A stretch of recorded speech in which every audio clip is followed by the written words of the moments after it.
श्री श्री जगन्नाथ बलदेव सुभद्रदर्शन देव की जय। श्री निताय गौरचंद्र की जय। जगद्गुरु विश्वगुरु श्रील प्रभुपाद की जय। नमः ओं विष्णुपादाय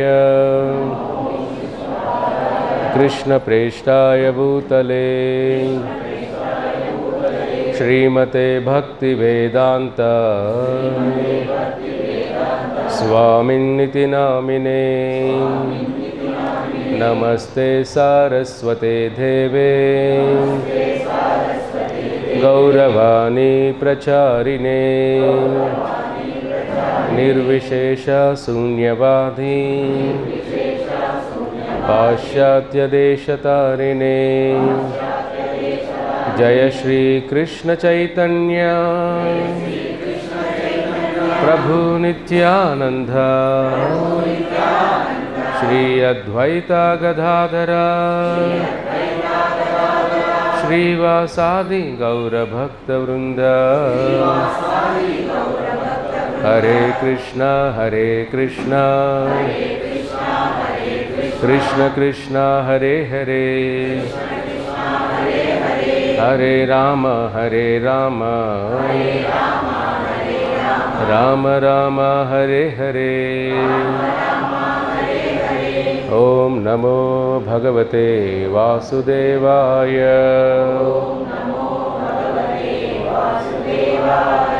ओम नमो भगवते वासुदेवाय। ओम नमो भगवते वासुदेवाय।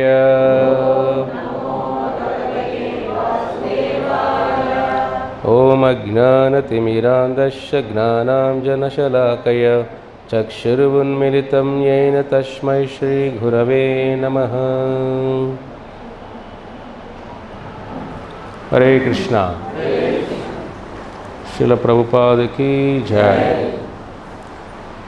శ్రీమద్భాగవతం పురాణంలో మనం కొన్ని అధ్యాయాలు, కొన్ని చాప్టర్స్ యొక్క సారం తెలుసుకున్నాం లాస్ట్ వారం. భాగవతం అంటే ఏమిటి, భాగవత మొదటి స్కందంలో ఏమేమి ఉన్నాయి ఇవన్నీ కొన్ని తెలుసుకున్నాం. సో ఈరోజు కొన్ని అధ్యాయాలు ఏమున్నాయో తెలుసుకుందాం. సో భాగవతం 18,000 శ్లోకాలు 12 స్కందాలుగా విభజించారు. ఒక మొదటి స్కందంలోనే 808 శ్లోకాలు ఉన్నాయి. ఒక మొదటి స్కందంలోనే 19 చాప్టర్స్ ఉన్నాయి, అధ్యాయాలు ఉన్నాయి.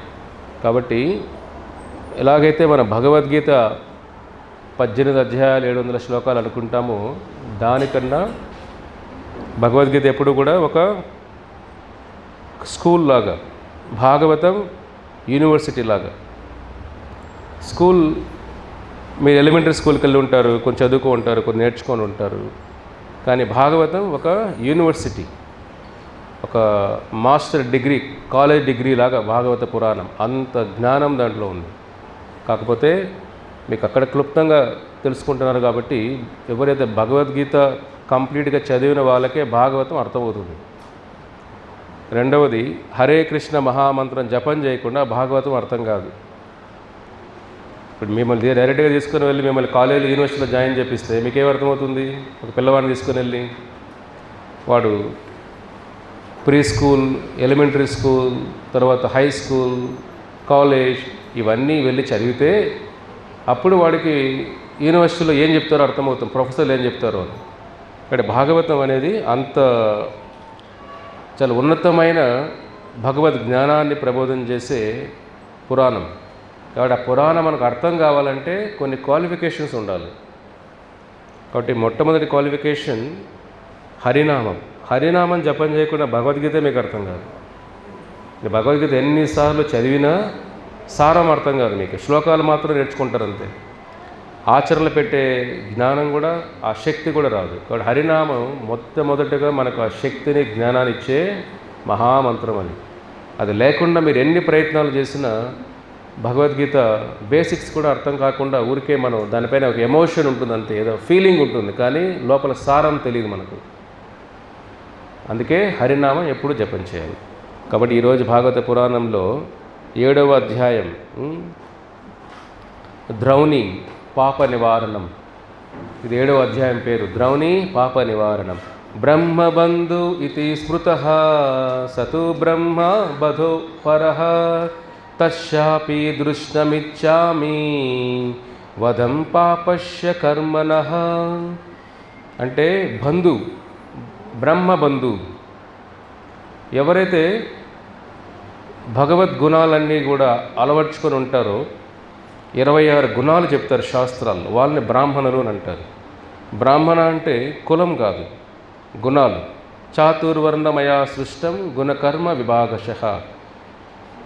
బ్రాహ్మణ వర్ణం అంటే వర్ణాలు ఏదైతే మనం అనుకుంటామో, క్షత్రియ వైశ్య శూద్ర, ఇవన్నీ కూడా కులం పేర్లు కాదు, ఇవన్నీ గుణాలను బట్టి మనం చేసే పనులు బట్టి వర్ణం.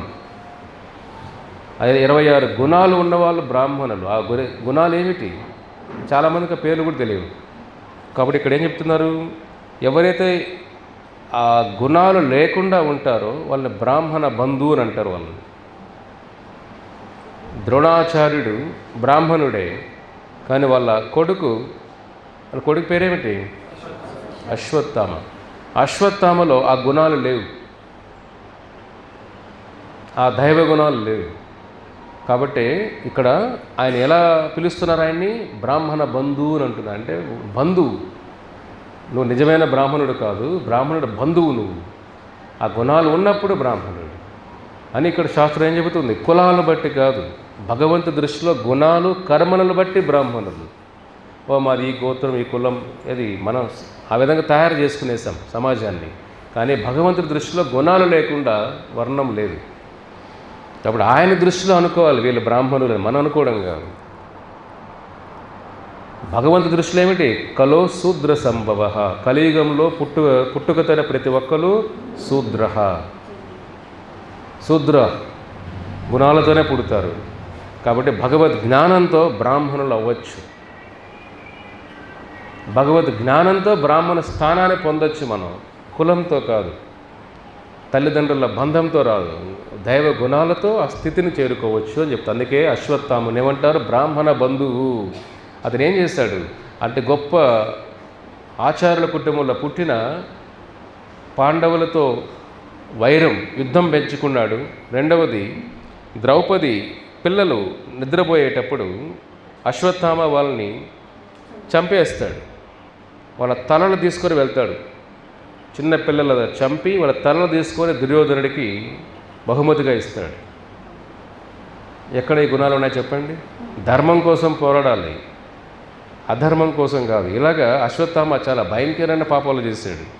అంతేకాకుండా దానితో ఆగిపోకుండా ఉత్తర గర్భంలో పరీక్షితుడు ఉన్నప్పుడు కూడా బ్రహ్మాస్త్రంతో ఉత్తర గర్భంలో ఉన్న పరీక్షితుని చంపడానికి, ఉత్తరను చంపడానికి కూడా బ్రహ్మాస్త్రం వదులుతాడు. అప్పుడు కూడా కృష్ణుడు వచ్చి కాపాడుతాడు. కాబట్టి ఇటువంటి భయంకరమైన పనులు చేసే వాళ్ళు మనం బ్రాహ్మణులు అనలేము. అందుకే భాగవతం ఏం చెప్తుంది? బ్రాహ్మణ బంధువు ఇది అంటున్నారు ఇక్కడ. కాబట్టి పాండవులు అంటున్నారు బ్రాహ్మణ బంధువు. అతను బ్రాహ్మణుడే కాదే, వాళ్ళ బంధువులు అటు గుణాలు అవి లేవే, తండ్రి గుణాలు, అటు బ్రాహ్మణ గుణాలు లేవు కదా. కాబట్టి అటువంటి పాపాలు చేసిన వాళ్ళని మనం వదలకూడదు. ఇది మనకి ఇక్కడ ఈ చాప్టర్ అంటే ఏం చెప్తుంది? అధ్యాయం అంతా కూడా ఇటువంటి తప్పులు చేసిన అశ్వత్థాముణ్ణి ఎలా మన్నించాలి, ఎలా వదిలేసేయాలి, ఎలా చంపాలి అని అందరూ సలహాలు ఇస్తారు. ఇతను చంపివేయాలి అని. ఎందుకంటే అది చేసిన పాపాలు అతి భయంకరం. చిన్నపిల్లల్ని చంపడం, ఇన్ని పాపాలు చేసినప్పుడు కానీ ద్రౌపది హృదయం ఒప్పుకోదు. క్షమించేద్దాం, అతని తండ్రి మీకు విద్య నేర్పించాడు కదా ద్రోణాచార్యుడు, కాబట్టి అతన్ని వదిలేద్దాం, కానీ చంపాలి. ద్రౌపది వదిలేయమంటుంది. అప్పుడు ఏం చేయాలి అనుకున్నప్పుడే అప్పుడు కృష్ణుడు సలహా చెప్తారు ఎలా చేయాలి.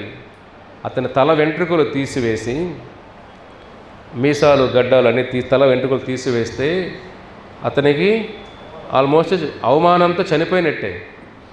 కాబట్టి అది అందరి కోరిక, ద్రౌపది కోరిక చంపకూడదు అని తీరినట్టే. అర్జునుడు, భీమసేన వీళ్ళ కోరిక చంపాలి అని కోరిక తీరినట్టే అని అతని తల వెంట్రుకలు తీసి అతని నుదుటిపైన ఒక మణి ఉంటుంది, మణి అశ్వత్థామ నుదుటిపైన అది తీసుకునేస్తారు. కృష్ణ భగవాన్ అది తీసి యుధిష్ఠిరుడు ధర్మరాజుకి ఇస్తాడు. అక్కడి నుంచి అశ్వత్థామ శాపగ్రస్తుడైపోయాడు. కృష్ణుడే శాపం ఇస్తాడు అశ్వత్థాముడికి. నువ్వు చిరంజీవుడిగా కొన్ని సంవత్సరాలు నువ్వు చేసిన పాపాలను అనుభవిస్తూ ఆకలి, దప్పిక, నిద్ర అవన్నీ ఉన్నా తినలేకుండా, ఆకలి వేస్తుంది తినలేవు, నిద్ర వస్తుంది పడుకోలేవు, దప్పిక వేస్తుంది తాగలేవు, అతి భయంకరమైన పాపాలు నీ శరీరం అంతా కూడా చేసిన పాపాలకి ఒక లెప్రసీ అంటే క్షయ జబ్బులు వచ్చేసి అతి భయంకరమైన జీవితం గడుపుతావు. సృష్టిలో పాపం చేసిన ఎవరిని ప్రకృతి వదిలిపెట్టదు. పాపం మీకు తెలియకపోయినా శిక్షలు అనుభవించక తప్పదు. తెలిసి చేసినా తెలియక చేసినా పాపమే. కాబట్టి ప్రకృతి నియమాలు కఠినంగా ఉంటాయి. ఇక్కడ మనం అక్కడెక్కడ తప్పించుకొని ప్రయత్నం చేస్తాం, కానీ ప్రకృతి నియమాలను తప్పించుకోలేము. కాబట్టి అశ్వత్థాముడు చేసిన పాపాలకి ఇంకా అనుభవిస్తూనే ఈ యుగమంతా అనుభవిస్తాడు అశ్వత్థామ ఆ పాపాలకి. చూడండి, కాబట్టి మనం ఎటువంటి కుటుంబంలో పుట్టాను ముఖ్యం కాదు, మనకు ఏ గుణాలతో పెరుగుతున్నామని ముఖ్యం. మంచి తల్లిదండ్రుల్లో ఉండొచ్చు, గుణాలు లేనప్పుడు ఏ సంస్కారం లేనప్పుడు ఆ జన్మ ఎందుకు చెప్పండి, వేస్ట్ ఆ జన్మ అంతా కూడా. కాబట్టి అటువంటి మంచి తల్లిదండ్రుల కుటుంబంలో పుట్టిన దైవగుణం లేనప్పుడు ఆ జీవితం అంతా వేస్టే. కాబట్టి మనం కుటుంబం గురించి ఎక్కువ మాట్లాడకూడదు. మంచి తల్లిదండ్రులంతా మాత్రం జీవితం బాగున్నట్టు కాదు, ఆ పిల్లల్లో కూడా సంస్కారాలు ఉండాలి. అది అశ్వత్థామ జీవిత ఉదాహరణ. మంచి బ్రాహ్మణుల జీవితంలో పుట్టిన సుఖాల కోసం ఎన్నో తప్పులు చేస్తూ భగవంతుడికే ఆపోజిట్గా వెళ్ళి తప్పులు చేశాడు. కాబట్టి శిక్షలు అనుభవిస్తూ ఉన్నాడు ఇప్పుడు కూడా. కాబట్టి మన ధర్మానికి వ్యతిరేకంగా వెళితే కొద్ది రోజులు సుఖంగా బతుకుతామేమో అంతే. ఒకళ్ళు మోసం చేస్తే కొద్ది రోజులు ఏదో సౌకర్యంగా ఉంటుందేమో, కానీ ఆ కర్మలు చేసే పని సుఖం, మనకు దొరికే సుఖం కొన్ని నిమిషాలే. సుఖం దొరికేది కొన్ని నిమిషాలే. ఆ సుఖం దొరికే కొన్ని నిమిషాలకి ఆ పనిష్మెంట్ కొన్ని సంవత్సరాలు, వేల సంవత్సరాలు అనుభవించాలి. ఇది ఎక్కడైనా తెలివైన వాళ్ళు చేస్తారా ఈ పని? ఇప్పుడు వచ్చే సుఖానికి అనుభవించే కర్మలకి ఏదన్నా పొంతన లేదు కదా. అదే మీరు సుఖం బట్టి దుఃఖం కూడా ఈక్వల్గా ఉండి అనుభవించవచ్చు. సరేలే, ఈ సుఖం అంతా దుఃఖం కూడా అనుభవిద్దాం అనుకోవచ్చు. వచ్చి అనుభవించే సుఖం ఇంత ఆవగింజంత అనుకుంటే అనుభవించే పాపం హిమాలయాలంతా. అందుకే ఇదే మాయా ప్రపంచం అంటే మనకు ఇది కూడా తెలుసుకోలేక తప్పులు చేస్తున్నాం. అశ్వత్థామ జీవితం ఉదాహరణ. తప్పు చేసిన వాడు తప్పించుకోలేడు, పాపాలు చేసిన వాళ్ళు తప్పించుకోలేరు. పాపాలు కూడా ఎటువంటి పాపాలు, మనం దొంగతనం చేసినా, ఒకరిని మోసం చేసినా, ఒకరికి మన అబద్ధాలు చెప్పినా, ఒకరిని మనం హింసించినా, ఒకరు దుర్భాషలాడినా, ఒకరు చెడుగా చెప్పినా, చెడుగా మాట్లాడినా, తూలనాడినా, అవమానించినా, ఇవన్నీ కూడా పాపాలే. నాలుగుతో చేసే పాపాలు ఇవన్నీ కూడా. కాబట్టి పాపం ఏదేసిన ప్రకృతిలో ఏది వదిలిపెట్టదు. ఇది బ్రహ్మ వైవరత పురాణం, భవిష్య పురాణం చెబుతుంది కూడా. ఎటువంటి పాపాలు చేస్తారు ప్రజలు కూడా. నెక్స్ట్ వారం తెలుసుకుంది ఎప్పుడైనా కానీ. ఎటువంటి పాపాలు మీరు చూసారంటే 99% అవే చేస్తుంటారు. నెక్స్ట్ చెప్తా మీకు. మంచి శ్లోకం ఉంది భవిష్య పురాణంలో. ఆ శ్లోకం విన్నారంటే ఇంకా మీరు ఎతికినా కూడా కనపడదు ఎక్కడ పుణ్యం చేస్తున్నాం మనం అని. మనం అనుకుంటాం, అబ్బా దానాలు చేసేస్తున్నాం, మన భవిష్యత్తు ఆనందంగా ఉందనుకుంటాం. అదే మన శాస్త్రాలు చూసామంటే అదే ఎప్పుడు మన ముఖాన్ని మనం చూసుకోలేము. అద్దం ఉండాలి, అద్దంతో మన ముఖాన్ని చూసుకోగలుగుతాం. కాబట్టి మన జీవితం ఎలా ఉందని మన మైండ్ చెప్పడం కాదు, శాస్త్రం చెప్పాలి మన జీవితం ఎలా ఉంది అని.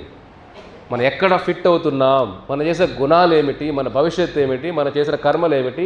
మనం మంచిగా అనుకోవడం మన గురించి కాదు, ప్రకృతి శాస్త్రాలు చెప్పాలి నువ్వు మంచి దారిలో ఉన్నావా, ఏ దారిలో ఉన్నావు అని. కాబట్టి నెక్స్ట్ తెలుసుకోండి. అది భవిష్య పురాణం చెప్తాను నెక్స్ట్ ఫ్యూచర్లో. అవి విన్నారంటే మీకే భయం వేస్తుంది. ఇంకా అంటే ఎంత అదృష్టవంతులో మీకు తెలుస్తుంది, ఎందుకు హరినామం మీ చేతిలో ఉంది కాబట్టి. అది తెలియకుండా మీరు హరే కృష్ణ మంత్ర శక్తి మీకు చాలామంది తెలియదు, చిన్న మంత్రం అనుకుంటారు మీరు. ఎప్పుడు పెద్ద బీరువాలు కూడా కీ చిన్నగానే ఉంటుంది. మోక్షాన్ని ప్రసాదించేది కూడా ఈ మంత్రమే. చిన్నగా అనిపిస్తుంది, కానీ భగవత్ నామశక్తిని మనం వెళ్ళగట్టలేం. ఇది అశ్వత్థామ. 8వ అధ్యాయం అంటే అశ్వత్థామ పాప నివారణం అయిన తర్వాత 8వ అధ్యాయం, ముఖ్యమైన అధ్యాయం ఇది భాగవత పురాణంలోనే మొదటి స్కందంలో కుంతీదేవి ప్రార్థనలు. ఒక స్త్రీ అయినా కూడా భగవంతుణ్ణి ఏ విధంగా బంధించవచ్చు.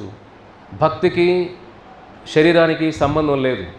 స్త్రీ అయినా పురుషులైనా ఎవరైనా భక్తి ఆత్మధర్మం,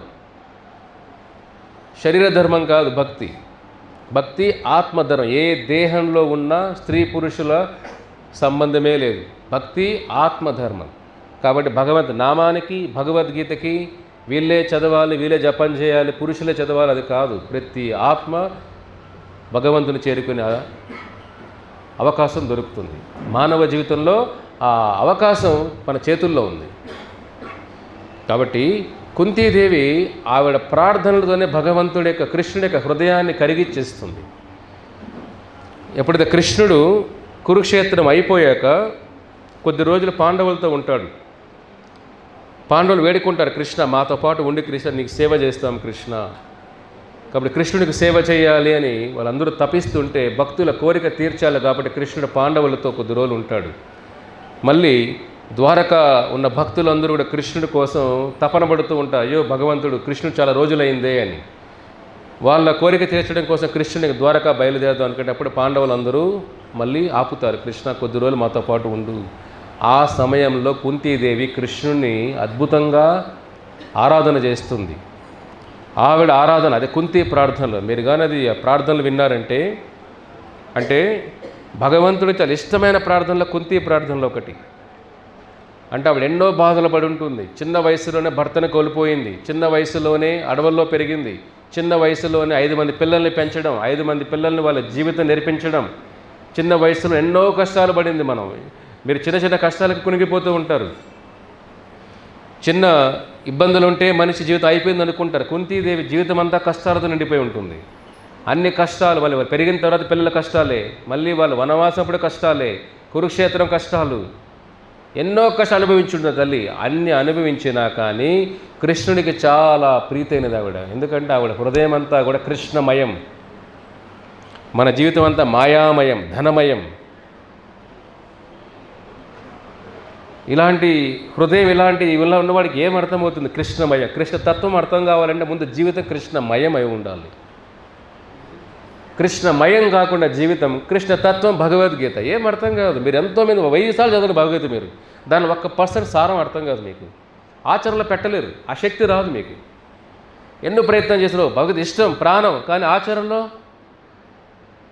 మందు అంటే ఇష్టం, మందు వేసుకుంటే కదా, మందు వేసుకోవాలి, ఆ ధ్యాస రావాలి.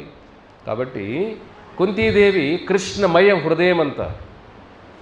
కాబట్టే కృష్ణ తత్వాన్ని ఆవిడ అద్భుతంగా వర్ణిస్తుంది. కృష్ణ తత్వాన్ని, కృష్ణ లీలలని ఆవిడ ప్రార్థనలో వర్ణిస్తుంది, కుంతి ప్రార్థనలు. కాబట్టి భాగవతంలో ఇవన్నీ కూడా అంటే ఇవన్నీ వింటుంటేనే కృష్ణుని హృదయం కదిలిపోతుంది. భగవద్గీత మనకు ఆయన కొన్ని నేర్పిస్తారంతే. కర్మ అంటే ఏమిటి, జ్ఞానం అంటే జ్ఞానం ఏమిటి, ప్రకృతి ఇంతో చెప్తారంతే ఆయన. భాగవతం అలా కాదు, భగవంతుడి యొక్క హృదయాన్ని వర్ణిస్తుంది భాగవతం.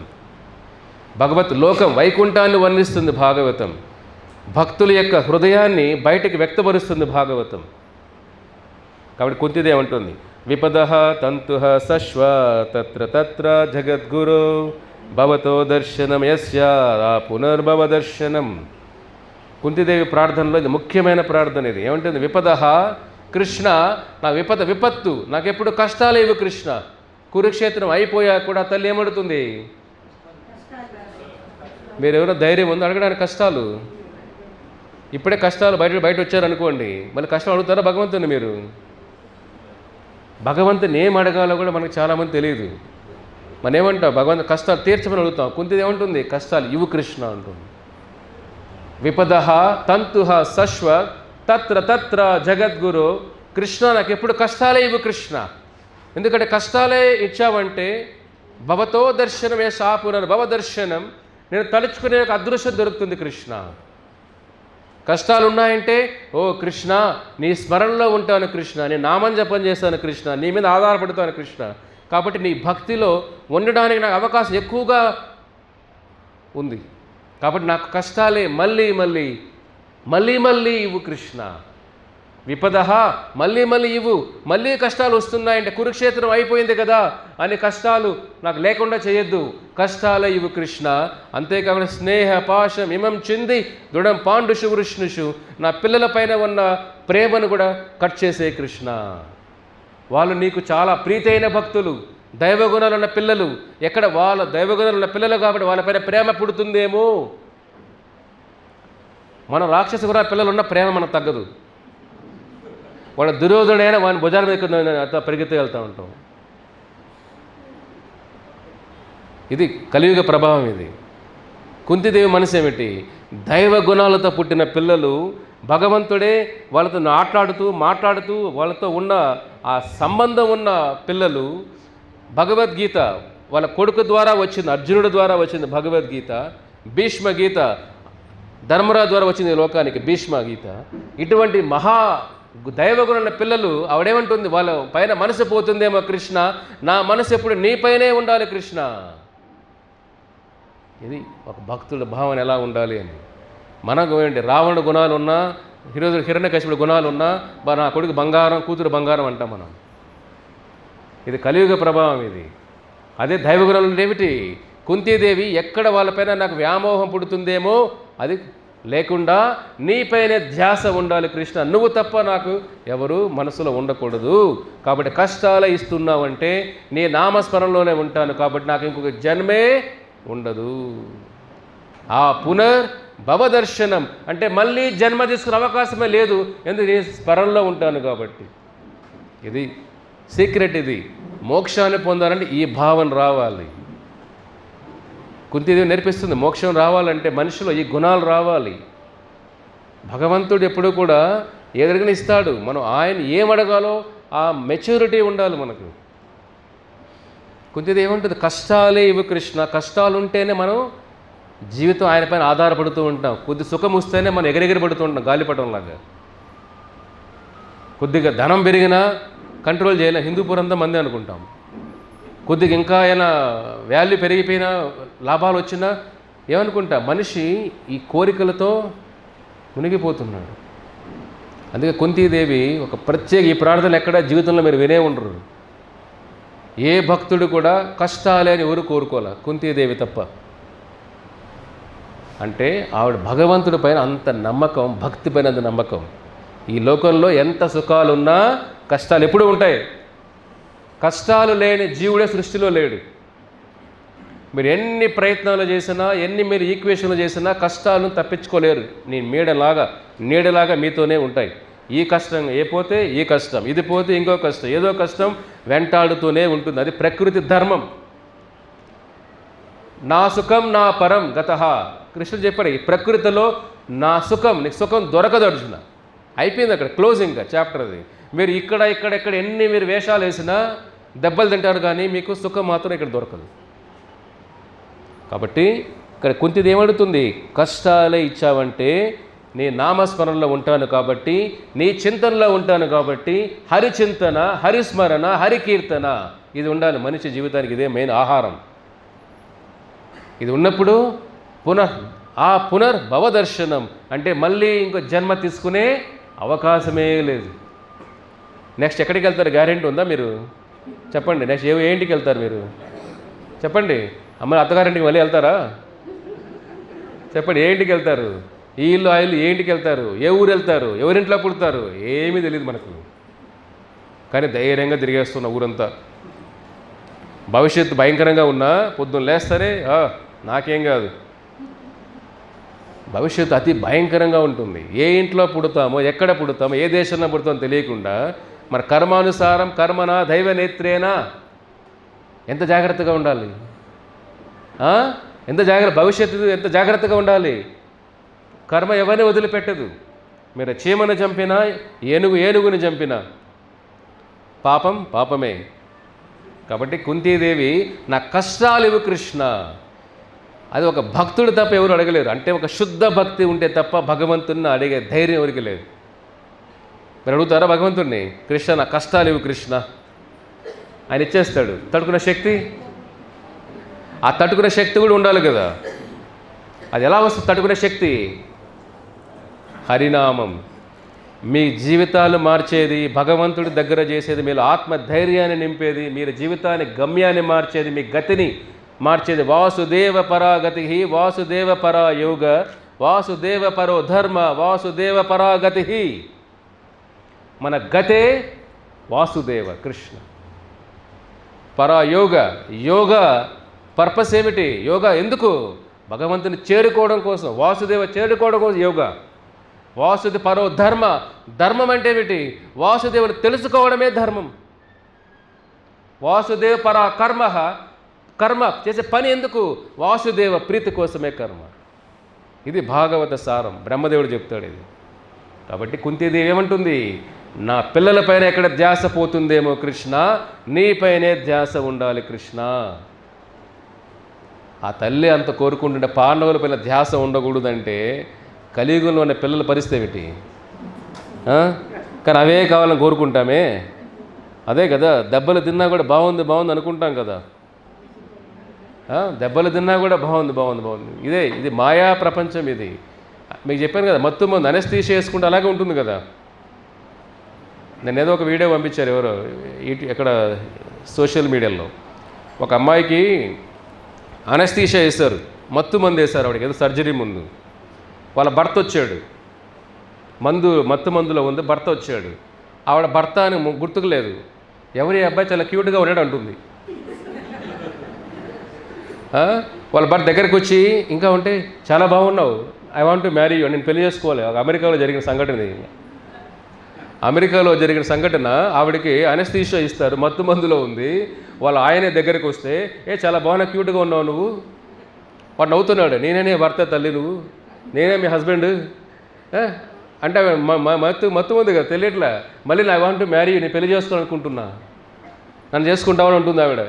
వాడు పడిపడి నవ్వుతున్నాడు, ఏం చెప్పాలి ఆవిడకని. మనం కూడా అదే మత్తులో ఉన్నాం. ఆవిడైనా కొద్ది నిమిషాలు మత్తులో ఉంది, మన జీవితాంతం మత్తులో ఉన్నామే. అదే మాయా ప్రపంచం మత్తు అంటే అదే. ఆ మత్తు నుంచి బయట రావాలి కదా. మత్తు నుంచి బయట తీసే మందే ఇది. ఆ మత్తును తీసివేసే మందు ఇది. ఇక్కడ మన మత్తులో ఉన్నాం కాబట్టే ఈ ప్రపంచం అంతా బాగుంది. ఎంత బాధలు అనుభవించినా బాగుంది అనుకుంటాం, బాధలు బాగుంది అనుకుంటాం. ఇంకా లోపల నుంచి అది వైరాగ్యం రావట్లేదు. అవమానాలు జరిగిన పిల్లలు, బంధాలు, బాంధవ్యాలు, కుటుంబాలు, సమాజం ఎన్ని జరిగినా ఇంకా బాగుంది బాగుంది, ఇంకా ఈరోజు రేపు బాగుంటామే, మరి ఎప్పటికీ బాగుండం. అది మీకు అర్థం కావట్లేదు. ఎప్పటికీ బాగుండం. నా సుఖం అని కృష్ణుడు చెప్పిన తర్వాత మీరు ఎట్లా బాగుంటారు? ఎందుకంటే ఇది జైల్లో ఎట్లా కోరుకుంటాం బాగుండాలని? దుర్గా పార్వతీదేవి పని ఏమిటి? అందరినీ నిద్ర లేపడం ఆ తల్లి పని. కష్టాలంటే ఏమిటి? నిద్ర లేపడం. కష్టాలు వచ్చాయంటే భగవంతుడి దగ్గర అవుతున్నాం, దగ్గర అవ్వడానికి ఒక అవకాశం. సుఖాలు ఏం చేస్తాయి? భగవంతుడిని దూరం చేసేస్తాయి. కాబట్టి భగవంతుడి దగ్గర అయ్యే మార్గం వెతుక్కోవాలి, కానీ దూరం అయ్యే మార్గం మనకెందుకు? అందుకే భక్తులు ఎప్పుడు కూడా కష్టాలు వచ్చినప్పుడు అంటే భగవంతుడు ఇంకా నాకు ఇంకా దగ్గర అవుతున్నా కదా ఆయన స్వామికి, ఆ భావన పెరుగుతుంది. అది ఆ స్మరణలో ఉన్నామంటే అన్నీ కూడా మర్చిపోతాం. కాబట్టి కష్టాలు కూడా వైకుంఠానికి నిచ్చెన వేస్తాయి, ఆ ధైర్యం ఇస్తుంది. తర్వాత కుంతీదేవి ఎంత ప్రార్థనలు చెప్పిన తర్వాత భీష్మదేవుడు, భీష్మ నిర్యాణం, ఇది 9వ అధ్యాయం. కుంతీదేవి అయిపోయిన తర్వాత ప్రార్థనలో 9వ అధ్యాయం. భీష్మదేవుడు ఇంకా ఉత్తరాయణం ఎదురు చూస్తూ ఉంటారు, వైకుంఠానికి ఇంకా రెడీ అవుతూ ఉంటారు. ఇది అద్భుతమైన ఘట్టం ఇది. భీష్మదేవుడు అంటే ఎంతో ఒక స్పెషల్ క్యారెక్టర్ మహాభారతంలోనే భీష్ముడు. అంటే ఒక మాట కోసం నైష్టిక బ్రహ్మచర్యం, పెళ్ళే చేసుకోకుండా ఉంటాడు. ఒక మాట కోసం పాండవులతో కూడా యుద్ధం చేయాల్సి వస్తుంది. వాళ్ళ తల్లికి ఇచ్చిన మాటకు, సత్యవతికి ఇచ్చిన మాట కోసం ఎన్నో అవమానాలు, కష్టాలు పడతాడు భీష్మదేవుడు. లాస్ట్లో వెళ్ళేటప్పుడు ఒక మాట చెప్తాడు, యుధిష్ఠిర అర్జున చైవ మద్రేవ చ యశస్విని భీమసేన మహారాజే త్వయా ద్రౌపద చైవహి. ఇది ఆఖరి ఇంకా శ్వాస వెళ్ళిపోయేటప్పుడు, కృష్ణ నీ రూపమే నా కళ్ళల్లో కనపడాలి కృష్ణ. ఏ భక్తుడు కూడా చనిపోయేటప్పుడు సాక్షాత్ భగవంతుడు ముందర చనిపోయే వాళ్ళు ఆ అదృష్టం దొరికింది త్రేతాయుగంలో ఎవరికి? జటాయుకి దొరికింది అదృష్టం త్రేతాయుగంలో. రామచంద్రుడి యొక్క చేతుల్లో రామచంద్రుని చూస్తూ శరీరం వదిలేసే అదృష్టం జటాయుకి దొరికింది. స్మరించడం కాదు, భగవంతుడే ముందరున్నాడు. అర్థమవుతుందా? భగవంతుడే ముందరున్నాడు. అదృష్టం జటాయుకి దొరికింది, లేపాక్షి. నెక్స్ట్ ద్వాపర యుగంలో అదృష్టం దొరికింది భీష్మ. భగవంతుని చూస్తూ ఆ రూపాన్ని చూస్తూ విష్ణు సహస్రనామం చెబుతూ ఆ రూపాన్ని అలాగా కృష్ణుడి రూపం అలాగా చూస్తూ అలా కళ్ళు మూస్తాడు ఆయన. అలా వైకుంఠం వెళ్తారు. చూడండి, అదృష్టం అంటే అదృష్టం ఉంటే జరుగుతుంది. అది అంటున్నాడు ఇక్కడ, కృష్ణ నీ రూపమే కదలాలి కృష్ణ. కృష్ణుడి యొక్క అందాన్ని అలాగ గమనిస్తూ అలా కళ్ళు అలాగా హృదయంలో బంధించి శరీరం వదిలేస్తాడు ఆయన. అది మానవ జీవితం. అంతే నారాయణ స్మృతి. మీరు ఎంత సాధించినా అంతే మృత్యు సమయాల్లో నారాయణ స్మృతి లేనప్పుడు ఆ జీవితం వ్యర్థం, వేస్ట్. అది కుటుంబ స్మృతి, ధన స్మృతి, ఈ స్మృతి, ఆ స్మృతి, ఈ స్మృతి ఇవే తిరుగుతూ ఉంటే జీవితం అంతా ఫెయిల్ అయిపోయినట్టే. మీరు ఇంకా జంతువులకు ఆ అవకాశమే లేదు. జంతువులకి నారాయణ పేరే తెలియదు, నారాయణ రూపమే తెలియదు, నారాయణ లీలలే తెలియవు. ఒక మానవ జీవితం పుట్టిన తర్వాత దాని సక్సెస్ ఏమిటి? అంతే చనిపోయే క్షణంలో నారాయణ స్మృతి. అది రావాలంటే మన జీవితం అంతా నారాయణమయం అయి ఉండాలి. మన జీవితం అంతా మాయామయం అయిపోయి చనిపోయేటప్పుడు నారాయణ అనలేం. నాలుక శక్తి భగవంతు శక్తి లాగేస్తాడు, ప్రకృతి శక్తి తీసేస్తుంది. నారాయణ అనలేరు మీరు. రోజు నారాయణ నామ నారాయణ సేవలో ఉంటేనే మృత్యు సమయంలో చనిపోయేటప్పుడు నారాయణ అని భావన భగవంతుడు మనకిస్తాడు. మీరు అనుకుంటే నారాయణ అనలేరు, నాలుక ఉంటే నారాయణ అనలేరు. పరమాత్మ సర్వస్య చాహమృ సన్నివిష్టో మత స్మృతి జ్ఞానం అపోహనం చ. ఆ జ్ఞానం ఇచ్చేది పరమాత్మే, ఆ పలుకిచ్చేది పరమాత్మే, ఆ మతిమరిపిచ్చేది పరమాత్మే. అభక్తులకి ఆయన మతిమరిపిస్తాడు. జీవితాంతం ఆయన లేనప్పుడు చనిపోయేటప్పుడు ఆయన కావాలా మీకు? జీవితాంతం పిల్లలు, బంధాలు ఇవే, వీళ్ళ కోసం యుద్ధాలు చేస్తామే. అర్జునుడు యుద్ధం, కృష్ణుడి కోసం యుద్ధం చేశాడు ఆయన, కుటుంబం యుద్ధం చేయలే అర్జునుడు. మనం చేసే యుద్ధాలు ఏమిటి? ఫుడ్ కోసం యుద్ధాలు, ఆస్తి కోసం యుద్ధాలు, ఇంట్లో అదే కదా, సంపద కోసం యుద్ధాలు, సుఖం కోసం యుద్ధాలు చేస్తున్నాం. మనం ధర్మం యుద్ధం ఎక్కడ చేస్తాం మనం? అర్జునుడు ధర్మం కోసం యుద్ధం చేశాడు. కాబట్టి మానవ జీవితం సక్సెస్ అంటే విజయం ఏమిటి? అంతే నారాయణ స్మృతి రావాలి. అది రావాలంటే ప్రతిరోజు నారాయణ స్మృతి ఉండాలి. ప్రతిరోజు నారాయణ నామం జపం చేయాలి. చనిపోయి ఏమొస్తుంది మైండ్లో అంతా మనకు? చనిపోయేటప్పుడు మైండ్ కూడా ఫ్లాష్ బ్యాక్ తిరుగుతూ ఉంటుంది. మనం చేసిన పాపాలు అలా గుర్తొస్తాయి. అర్థమవుతుందా? ఎక్కడో అక్కడెక్కడ భక్తి చేసి ఉంటాం మనం. మొత్తం పాపాలంతా పెద్ద బెలూన్ లాగా, అక్కడే చిన్న చిన్న మచ్చలు ఏం కనపడతాయి? కాబట్టి ప్రతిరోజు మరి ఏం చేస్తారో అంతా కూడా రికార్డ్ అవుతూ ఉంటాయి. మైండ్ వీడియో రికార్డ్ లాగా. మీరు అనుకోవచ్చు ఏముందిలే అని. మీరు చూసేది, మీరు వినేది, మీరు మాట్లాడేది, మీరు తినేది, ప్రతి ఒక్క అనుభవం రికార్డ్ అవుతూ ఉంటుంది. అదే సబ్కాన్షియస్ మైండ్ అంటాం దాన్ని. సూక్ష్మ శరీరం చనిపోయేటప్పుడు అదే ఆలోచనలు ఇస్తుంది. అదే పొద్దున్నుంచి బ్రహ్మముహూర్తం నిద్ర లేయడం. బ్రహ్మముహూర్తం అంటే ఏ టైం చెప్పండి? 6:30, 7 అంటారు ఎవరు వాళ్ళు అక్కడ. కరెక్టే స్వామి, మిమ్మల్ని సూర్యుడు వచ్చి లేపాలా? 6:30, 7 బ్రహ్మముహూర్తమా? సూర్యుడు వచ్చే 1:30 గంట ముందు బ్రహ్మముహూర్తం అంటాం. సూర్యోదయం అయ్యే 1:30 గంట ముందు.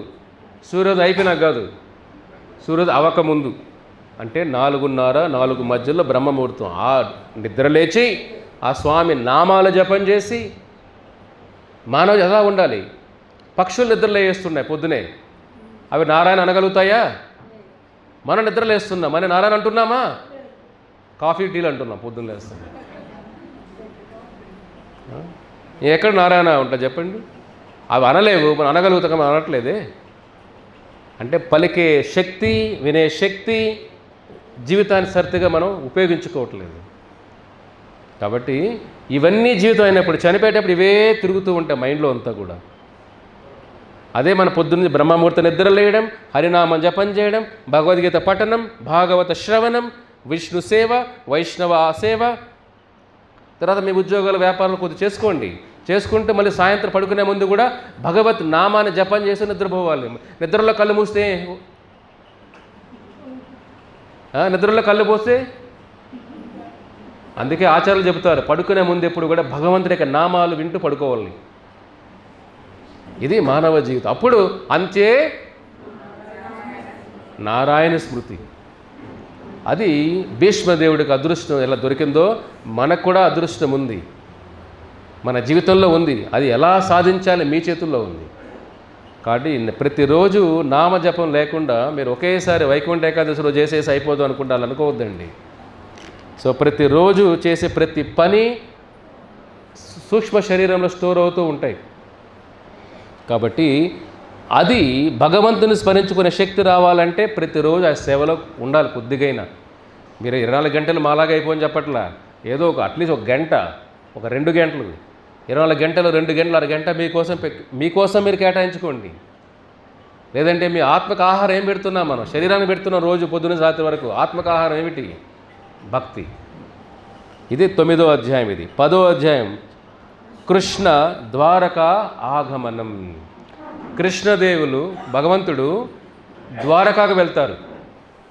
ద్వారకా అంతా కూడా విశ్వకర్మ ద్వారకా అంతా చూడండి భగవంతుడు ఉండే స్థలం కదా, ఉండే ఇల్లు అది. 16,108 ప్యాలెస్లు ఉంటాయి ద్వారకా నగరంలో. భగవంతుడు భక్తులకు ఎంత దూరమైనా వెళ్తాడు. జరాసంధ ప్రతిరోజు వచ్చి యుద్ధం చేసేవాడు, ఇబ్బంది పెట్టేవాడు మథురాలో ఉన్నప్పుడు. కృష్ణుడు ఏంట్రా వీడు నస ఎన్నిసార్లు ఓడించినా మళ్ళీ రోజు వస్తూనే ఉంటాడు వీడు. కృష్ణ వాడిని 17 సార్లు ఓడిస్తాడు జరాసంధుడిని. వాడు మళ్ళీ వస్తూ ఉంటాడు. ఇది టార్చర్గా ఉందిరా బాబు వీడితో అని వీడు చంపేయచ్చు భగవంతుడు. కానీ కృష్ణుడు చంపే అదృష్టం ఎవరికి ఇస్తాడు? భీమసేనకి ఇస్తాడు. ఎందుకంటే భక్తుడు ద్వారా. అర్థమవుతుందా?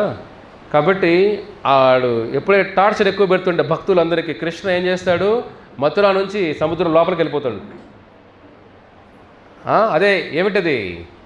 ద్వారకా నగరం. ద్వారకా ఏమిటి? సముద్రం మధ్యలో కడతాడు స్వామి, బయట కాదు, సముద్రం మధ్యలో. ఎవడు రాలేడు. అది ఒక్క రాత్రిలో ద్వారకా నగరం వచ్చేస్తుంది. మనం కట్టగలుగుతాము ఒక రాత్రిలో? ఒక గోడ కట్టలేము. మేము 6 నెలలు కడుతున్నాం టెంపుల్. ఎంత కష్టం మీకు తెలుసు కదా. కృష్ణుడు ఏం చేశాడు? విశ్వకర్మ ఒక రాత్రిలో ద్వారకా నగరాన్ని నిర్మించేశాడు. ఒక రాత్రిలో. అర్థమవుతుందా? 16,000 ప్యాలెస్లు. రుక్మిణికి ఒక ప్యాలెస్, సత్యభామకు ఒక ప్యాలెస్. ఇక్కడ మన 16 భార్యలు ఉంటే అందరూ ఒకే రూమ్లోనే, ఒకే ఇంట్లోనే. కృష్ణుడు అలా కాదు, ఒక్కొక్క భార్యకి ఒక్కొక్క ప్యాలెస్. అలా ఉంటే పెళ్లి చేసుకోండి, ప్రభుపాద చెప్తారు.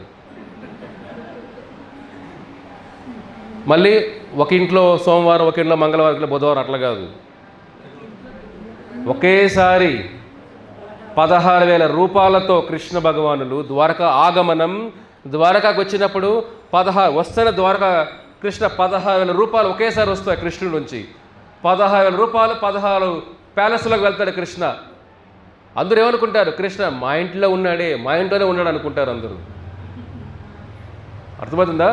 16,000 రూపాయలతో 16,000 రకరకాల పనులు చేస్తూ 16 రకరకాల ఆరాధనలతో భగవంతుడు. అదే భగవతత్వం అంటే. మీకు 2 భార్యలు ఉంటేనే ఒక ఇంట్లో ఉండగలుగుతారు ఒకేసారి మీరు. ఒక భార్య కష్టం ప్రభు, కరెక్ట్. కలియుగం ఎంత ఇది. ఇక్కడేమిటి? కృష్ణుడు 16,000 మంది భార్యలతో కూడా ఒకేసారి ఒకే సమయంలో వేరే వేరే పనులు చేస్తూ వాళ్ళకి అనుభూతినిస్తాడు ఆయన. కాబట్టి భగవంతుడు అనంతం. అందుకే సహస్ర శీర్ష ఆయన అనంతమైన. 16 కాదు, 16 కోట్లైనా ఆయన ఆ రూపాయలు తీసుకోగలుగుతాడు. ఆయన మనిషి యోగ సిద్ధి వస్తే కూడా 9 రూపాయలు మాత్రం తీసుకోగలుగుతాడు అంతే. మనిషి ఒక జీవుడు 9 రూపాయలు మాత్రమే. 9 రూపాయలు వచ్చినా 9 రూపాయలు వేరే పనులు చేయలేడు. ఇక్కడ చెయ్యెత్తే అందరూ చేయెత్తారు. అక్కడ అర్థమవుతుందా? ఇక్కడ తిట్టే వాడు తిడుతూ ఉంటాడు. అక్కడ 9 రూపాయలు ఉంటాయి, కానీ 9 ఒకే పనులు చేస్తాయి. భగవంతుడు అలా కాదు. అందుకే యోగేశ్వర, యత్ర యోగేశ్వర కృష్ణ ధనుర్ధర. యోగేశ్వర ఆయన, యోగులకి ఈశ్వరులకి ఈశ్వరుడు ఆయన. ఆయనకే అసాధ్యం కాదు చెప్పండి. ఆయన పైన ఆధారపడాలి మనం. బయట వాళ్ళు వీళ్ళపైన కాదు ఆధారపడాల్సింది, భగవంతుడి పైన ఆధారపడాలి, ఆ శక్తి పైన ఆధారపడాలి. మన శక్తి ఏమని చెప్పండి? కాసేపు నిద్రపోలేదంటే తట్టుకోలేం, కాసేపు 2 రోజులు ఆహారం లేదంటే భరించలేం. మన శరీరానికి అన్నీ ఉంటేనే ధైర్యంగా ఉంటాం. కొద్దిగా అటు మిస్ అయితే కోపం, ఫ్రస్ట్రేషన్, శపిస్తాం అందరినీ కూడా. కాబట్టి భగవంతుడు ఆ విధంగా ద్వారకావాసుల కోసం అంత నగరాన్ని నిర్మిస్తాడు ఆయన.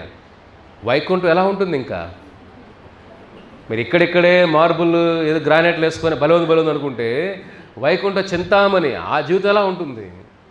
అక్కడ భక్తులు మూర్ఖులు కాదు, సుఖాలు వదిలిపెట్టడానికి, భవిష్యత్తు కోసం, భగవంతుడు ఉండడం కోసం. 7 కొండల వాడు ఆనంద నిలయం అలాగుంటే వైకుంఠ నిలయం ఎలా ఉంటుంది? ఇంకా వైకుంఠాన్ని వర్ణించలేం. కాబట్టి భవిష్యత్తు అలా జీవితం అది. ఇది మన యుద్ధం అంటాను. ఇది జైల్లో ఉన్న జీవితం ఇది. జైల్లో ఎలా ఉండాలి? సత్ప్రవర్తనతో తొందరగా రిలీజ్ చేస్తారు కదా. సత్ప్రవర్తన ఉంటే, మంచి క్యారెక్టర్ ఉంటే జైల్లో ఉన్నా కూడా. జైల్లో కూడా మన కుమ్ములాడుతుంటే వీడు ఎక్కడే పెట్టేద్దారా బాబు, వీడు బయట పంపించకూడదు అంటారు. అది మనం చేసే పనులు అలాగా ఉంటాయి. అర్థమవుతుందా? సత్ప్రవర్తన అంటే భక్తి అంటే ఎందుకు? సత్ప్రవర్తన. అప్పుడు పార్వతీదేవి కూడా సహాయం చేస్తున్నాడు. మంచి ప్రవర్తనలో ఉన్న వీళ్ళు సహాయం చేసి వీరు జైలు విడుదల చేద్దాం. కాబట్టి భక్తి అంటే అసుర జీవితం నుంచి దైవ జీవితంలోకి రావడం. ఇది మనకి ఇక్కడ భీష్ముడు ఎలా చనిపోవాలో, కృష్ణుడు ఆగమనం, ఆ భక్తులందరూ కూడా కృష్ణుడు చూస్తుంటేనే కళ్ళు నీళ్ళు వచ్చి వాళ్ళు ఆనంద బాష్పాలు కృష్ణుడు చూస్తుంటేనే. అయ్యో కృష్ణ కృష్ణ కృష్ణ. ఆ ప్రేమ, వాత్సల్యం, మాధుర్యం, సఖ్యం, దాస్యం అన్ని భావాలు వచ్చేస్తాయి భక్తులకి భగవంతుని చూస్తుంటే. ఆ భావం రావాలి. ఇది కృష్ణుడు భక్తుల కోసం ఎంత దూరమైనా వెళ్తారు. ఆ ద్వారకా నగరం ఎలాగంటే ఇప్పుడు ద్వారకా అంతా మునిగిపోయిన సముద్రంలో. కృష్ణుడు ఎప్పుడైతే ఆయన పాదం వదిలిందో ద్వారక మునిగిపోయినంతా కూడా. కాబట్టి ఇక్కడ మునిగిపోయిన వైకుంఠ ద్వారకా నగరం ఉంది. ద్వారకాధీశుడిని మనం ఆరాధన చేస్తే వైకుంఠ ద్వారకా నగరానికి వెళ్తాం.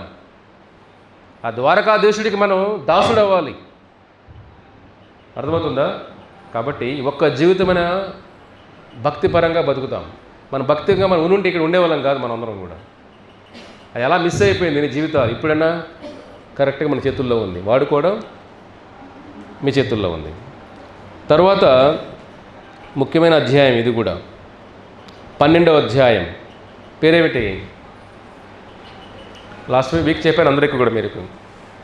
పరీక్షిత్ జన్మ. ఏమిది అధ్యాయం ఇది? పరీక్షితుడు జన్మ, పుట్టడం. స ఏష లోకే విఖ్యాజః పరీక్షితి ఇతి యతా ప్రభుః పూర్వం దృష్టం అనుస్మరః తం తం పరీక్షితే జనః. తం పరీక్షితే జనః. ఉత్తర గర్భంలో ఉన్నప్పుడు అశ్వత్థామ బ్రహ్మాస్త్రం వదిలినప్పుడు, ఆ బిడ్డను చంపాలనుకున్నప్పుడు కృష్ణ భగవానులు ఎవరు అడగకపోయినా, భక్తుడు పిలవకపోయినా భగవంతుడి హృదయం ఎప్పుడూ కూడా భక్తుల కోసమే స్పందిస్తూ ఉంటుంది. మీకు తెలుసో లేదో, సైంటిఫికలీ ఒక రీసెర్చ్ చేశారు. తల్లి బిడ్డ ఈ బంధం భగవంతుడు అద్భుతమైన సృష్టి. ఒక బిడ్డ పెరగడం గర్భంలో అనేది. అంతేపాటు మదర్, తల్లి సెల్ లోపల సెల్ సిస్టమ్ అంటారు, అది ఏదైతే ఉందో బిడ్డ బ్రెయిన్లో కూడా అది ఉంటుందంట. కాబట్టి ఒకసారి బిడ్డ నొప్పిగా ఉంటే తల్లి ఫీల్ అవుతూ ఉంటుంది. తల్లి తెలుస్తూ ఉంటుంది ఆ బిడ్డ బాధలో ఉన్నాడేమో. తల్లి ఒకవేళ బాధలో ఉన్న బిడ్డకి తెలుస్తూ ఉంటుంది ఆ ఫీలింగ్స్. ఎందుకంటే గర్భంలో ఉన్నప్పుడు అవన్నీ అనుభవిస్తూ ఉంటాడు కదా. కాబట్టి భగవంతుడు కూడా ఏమిటి, ఈ తల్లి బిడ్డల మధ్య ఇంత అవకాశం ఉంటే ఆత్మ పరమాత్మల బంధం ఏమిటి, జన్మ జన్మల బంధమే ఇది.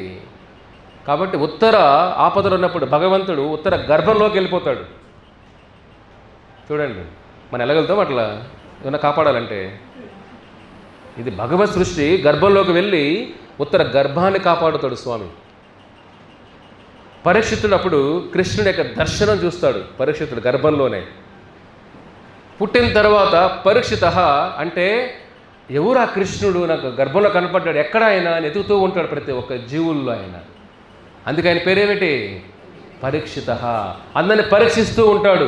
ఓ నీ హృదయంలో ఉన్నది ఆయనేనా, ఇతర హృదయంలో ఆయనేనా అంటే ప్రతి ఒక్కరు చూసినప్పుడు ఆయన భగవంతుడి స్పృహలోకి వస్తూ ఉంటాడు. అందుకే ఆయన పేరు పరీక్షిత. కాబట్టి భక్తిలో ఉన్నప్పుడు ప్రతి ఒక్క జీవుల్లో ఉన్న పరమాత్మను చూస్తాం మనం. అది భక్తుల యొక్క ఏమిటి, భగవంతుని చూస్తాం, దైవత్వాన్ని చూస్తాం ప్రతి జీవుల్లో. అది పరీక్షితుడి యొక్క గుణం అది. కాబట్టి ఎటువంటి మహాగుణం అంటే పరీక్షితుడిది. అలాగ ప్రతి జీవుణ్ణి కూడా గౌరవించేవాడు. మమేవాంశే జీవలోకే, ప్రతి జీవుడు భగవంతుడి యొక్క అంశ. కాబట్టి ప్రతి జీవుల్లో కూడా పరమాత్మ ఉంటాడు. కాబట్టి వాళ్ళకి గౌరవం ఇవ్వాలి. కులాన్ని బట్టి ధనాన్ని బట్టి గౌరవం కాదు, ప్రతి జీవుడికి వాళ్ళ గౌరవాన్ని ఇవ్వాలి. భగవంతుడు అంశాలు కాబట్టి కర్మరూపేణ వాళ్ళది పేద కుటుంబంలో పుట్టచ్చు, కర్మరూపేణ జంతు శరీరం తీసుకోవచ్చు, కర్మరూపేణ పక్షులు అవ్వచ్చు, కర్మరూపేణ ఒక దోమ అవ్వచ్చు, కర్మరూపేణ ఏ శరీరం తీసుకోవచ్చు. కానీ దాని ఆత్మతో పాటు పరమాత్మ కూడా దాంట్లో ఉన్నాడు. ఆ జ్ఞానం ఉన్నవాడే పండిత సమదర్శన. అటు వాళ్ళే పండితుడు అనాలి. భగవంతుని అన్ని జీవుల్లో చూసే జ్ఞానం ఉన్నవాడు పండితుడు. కాబట్టి పరిస్థితుల్లో ఆ జ్ఞానం ఉంది. ఆ విధంగా పరిస్థితులు కృష్ణుడు కాపాడుతాడు. భవిష్యత్తులో చేయాల్సిన చాలా సేవలు ఉన్నాయి. కాబట్టే కృష్ణుడు పాండవుల్లో మిగిలిన ఒకే ఒక కొడుకు పరీక్షితుడు. చూడండి, ఒకే ఒక మగ బిడ్డ. పాండవులు అందరినీ కోల్పోయారు. ఒకే మగ బిడ్డ గర్భంలో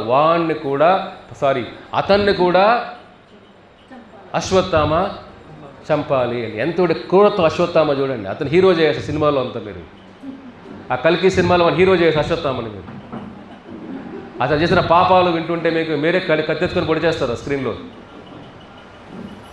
అర్థమవుతుందా? అతి భయంకరమైన పాపాలు చేస్తాడు అశ్వత్థామ. అది కల్కి అంటున్నా. పరీక్షితుడి యొక్క జన్మ అలా కృష్ణుడి ద్వారా జరుగుతుంది. పుట్టిన తర్వాత కృష్ణుడు ఎదుగుతూ ఉంటాడు. పరీక్షితుడికే కాదు, ప్రతి బిడ్డకు కూడా తల్లి గర్భంలో ఉన్నప్పుడు 100 జన్మలు గుర్తొస్తాయి. ముందు గత 100 జన్మలు గుర్తొస్తాయి. ఎక్కడెక్కడ ఉన్నాం, ఎవరికి పుట్టాం, ఏం చేశాం అన్నీ గుర్తొచ్చినప్పుడు భగవంతుని వేడుకుంటాం. అది భాగవతం వర్ణిస్తుంది. కృష్ణ నాకు అవకాశమే, కృష్ణ నీ సేవ చేస్తాను, నీ పూజ చేస్తాను కృష్ణ. కానీ పుట్టిన తర్వాత తల్లిదండ్రులు ప్రేమ చూసి, వాళ్ళు పెట్టే ఫుడ్ చూసి, వాళ్ళు పుట్టి ముద్దులు పెట్టి అన్నీ చూసి ఏమవుతాం, అన్నీ మర్చిపోతాం. అంతేనా? మాయా ప్రపంచంలో మళ్ళీ అదే భాగవతం అంటే భక్తి ఏమిటి గుర్తు చేస్తుంది. అరే నువ్వు మాటిచ్చావు, భగవంతుడి గర్భంలో మాటిచ్చావే, గర్భంలో బాధలు భరించలేక చిన్న తల్లి గర్భంలో ఒక జీవుడు ఇలాగ ఉండిపోవాలని మీరు ఉంటారు. ఒక పెట్టెలో మిమ్మల్ని పెట్టేసామంటే చెప్పండి, ఒక బాక్సులో మిమ్మల్ని ఇలా పెట్టేసి 9 ఉండగలుగుతారు. 9 months బాక్స్లో. లోపల మలమూత్రాలు పెట్టేస్తాం బాక్సులో, యూరిన్, స్టూల్, మలమూత్రాలు దాంట్లో నింపేసి మంచి స్మెల్ అంతా పెట్టేసి బాక్స్లో మిమ్మల్ని ఇలాగ బంధించేస్తాం. ఒక 2 నిమిషాలు ఉండలేదు మీరు అక్కడ. మీరు ఉన్నారు 9 ఏళ్ళ గర్భంలో. కానీ మర్చిపోయారు ఆ బాధలన్నీ.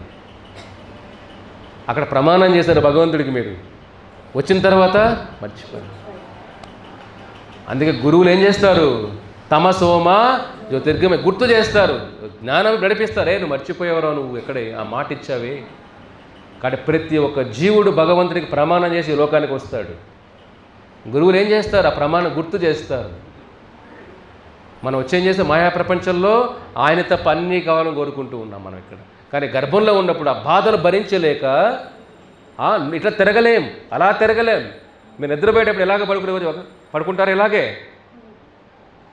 నిద్రపోయేటప్పుడు ఇలాగే ఒకే పోస్టర్లో ఉంటారా మీరు? కాసేపు ఇట్లా, కాసేపు ఎట్లా, కాసేపు అట్లా, కాసేపు ఇట్లా, రకరకాల పొజిషన్ ఉండే పడుకునేటప్పుడు. అవునా కదా? కాసేపు బోల పడుకుంటారు కొంతమంది ఇలాగా. తల్లి గర్భంలో అంత అవకాశం ఉందా మీకు? చెప్పండి. అసలు ఎట్లా తిరగలేరు ఈజీగా. ఆ బాధలు భరించలేక కృష్ణ కాపాడు ఆ ప్రార్థనలు వస్తాయి భాగవతంలో కూడా. అవన్నీ తట్టుకొని బయట వచ్చాం మనం, కానీ మర్చిపోయాం. భాగవతం గుర్తు చేస్తుంది. కాబట్టి జీవితాన్ని వృధా చేయొద్దండి.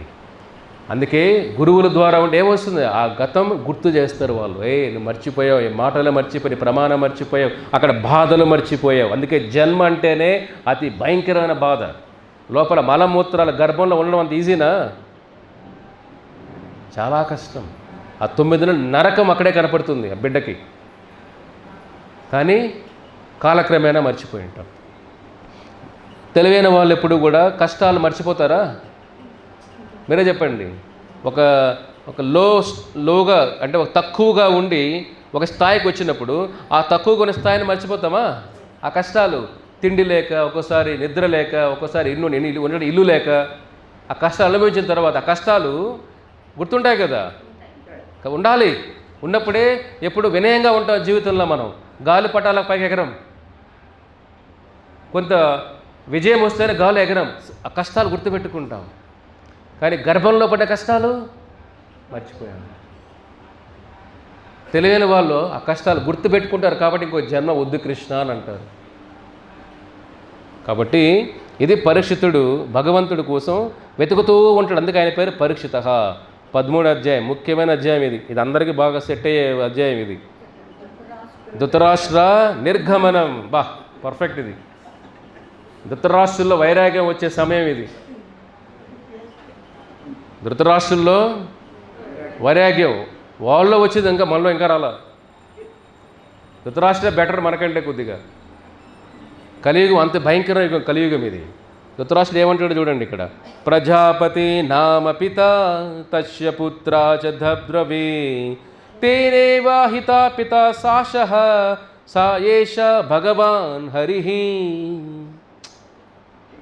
విదురుడు అంటాడు, ఇది విదుర నీతి. భాగవత పురాణంలో విదుర నీతి అద్భుతమైన నీతి ఇది. ధృతరాష్ట్రుడు 100 మంది పిల్లలు పోగొట్టుకున్నా, అందరూ యుద్ధంలో చనిపోయినా బాగానే బతుకుతూ ఉంటాడు.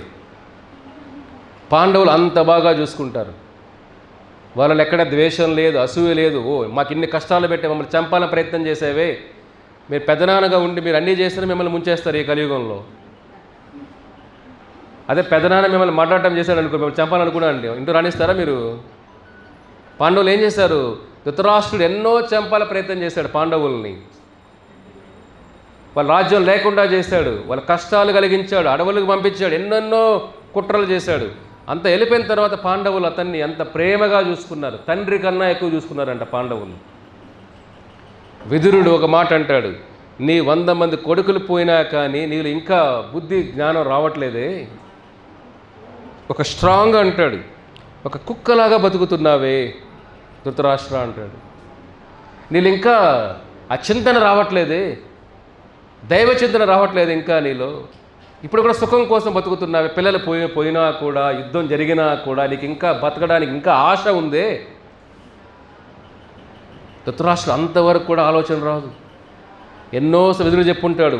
కొంతమంది అంతే, ఎన్నిసార్లు ప్రవచనాలు విన్నా బాగుంది బాగుంది బాగుంది మళ్ళీ నార్మలం. భగవద్గీత భాగవతం విన్నా హృదయం పరివర్తన రావట్లేదు. అది ప్రవచనాలు భగవద్గీత భాగవతం కాదు, వాళ్ళల్లో మారకూడదు అని గట్టిగా ఉన్నారు. కాబట్టి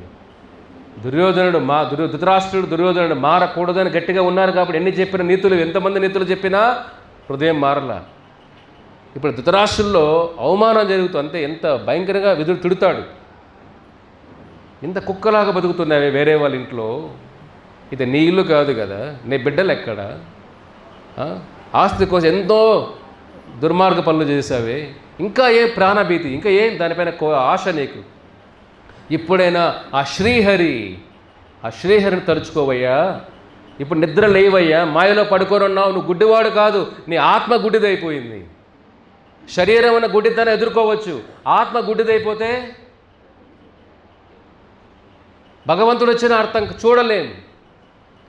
ధృతరాష్ట్రుడికి ఏమిటి? ఆత్మ గుడ్డిగా అయిపోయింది. కాబట్టి భగవంతుడు కనపడినా భగవంతుని చూడలేకపోయారు వాళ్ళు. కృష్ణుడు వాళ్ళతో మాట్లాడినా కృష్ణుడు చూడలేకపోయారు వాళ్ళు. కానీ ధృతరాష్ట్ర, నువ్వు గుడ్డిగా, ఇది గుడ్డి కాదయ్యా, నువ్వు జ్ఞానం లేనివాడు గుడ్డివాడు, కళ్ళు లేని వాళ్ళు గుడ్డివాళ్ళు కాదు, భగవద్ జ్ఞానం లేనివాడు గుడ్డివాడు.